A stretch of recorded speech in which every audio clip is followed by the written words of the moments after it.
Welcome back to Android Weekly. My name is Jason and this... Yes, stop it. I know what you're thinking, because I'm thinking the same thing. Jace, you said last week that we'd get Android updates by November 3rd, and November 3rd is come and gone, and nada, zilch, überhaupt nichts, gar nichts. So, was ist los? Well, it all comes down to a royal snafu, and snafu stands for situation normal all up. I didn't actually swear there, I just like to because it makes me feel better. Yes, that's right, we heard that due to a battery bug issue on the Nexus 5, Lollipop would be delayed until November 12th. But again, you want to take that with a grain of salt. It was posted by one of the editors from Android Police on his Google Plus page, but wasn't posted on androidpolice.com, so we didn't report it either. So I know many of you are going to ask that in the comments, so I wanted to get that out of the way. November 12th. But we've also heard that the LG G3 is supposed to get it this week. Wouldn't that be crazy? If the LG phone got it before the Nexus owners, yowzers. Now for those of you who've been lusting after the Nexus 6 but couldn't get it, we have news for you. After selling out of the Nexus 6 almost instantaneously, we learned last week that every Wednesday, Google will start stocking more units for would-be buyers. But you had better be fast. By the time Android Authority was about to publish a quick alert letting you all know that the Nexus 6 was back in stock and available for purchase, poof, the Play Store was sold out yet again. But of course, we can confirm that Google does restock new units of the phone every Wednesday. You just gotta be able to click real quick. Now, for those of you who are not serious ADD sufferers, you may not know that Google Calendar is a lifesaver for people like me. Yes, and it has recently come up with a major update, and it looks gorgeous. The new Google Calendar is drenched in material design, with the new signature action button allowing you to quickly create new events. The bold color palette and smooth animations are complemented by maps, thoughtful graphics, and even imagery displayed based on your events. For example, if you set an event in New York, it will show the city's iconic skyline, while a night out event may show a drinks graphic. But not all changes are skin deep.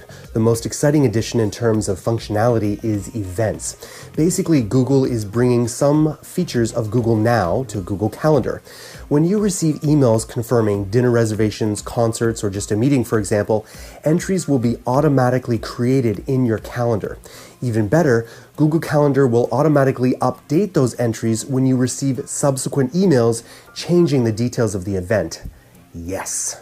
I'm gonna seem responsible and organized.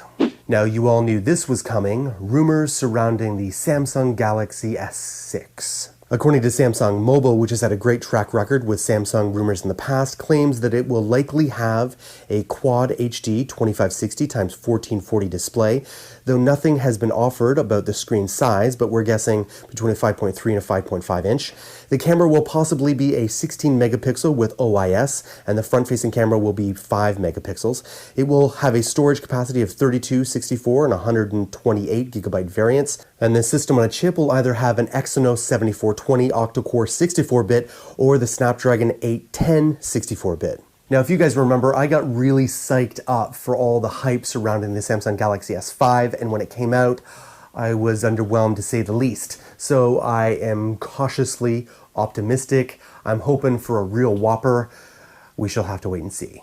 Thanks for watching, guys, but before we finish, I wanted to comment on a couple of questions that came from yesterday's video on privacy. I worked really hard on that. Thank you for your encouragement. But some people were questioning why I didn't include Tor. Tor is a secure web browser, or a supposed secure web browser that many people use that are very concerned about privacy. And it can be a great tool. I know many people that have used it, but you should know that the Silk Road founder, the guy who created the Silk Road, where lots of clandestine, not so legal activities would happen, he was found by US authorities through the Tor web browser. So nothing is completely secure, and I didn't want to suggest that you should just take it all lying down and just accept the fact that you've lost your privacy, but I am just being realistic. There are a number of different tools that I list out there that can increase your security and privacy, but if you become a target and they really want to know what you're doing, there's not really too much you can do about it. If you're connected, you're vulnerable. But, you know, let's not be depressing.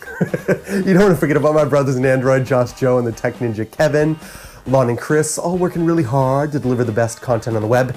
I shall see you next week on Android Weekly.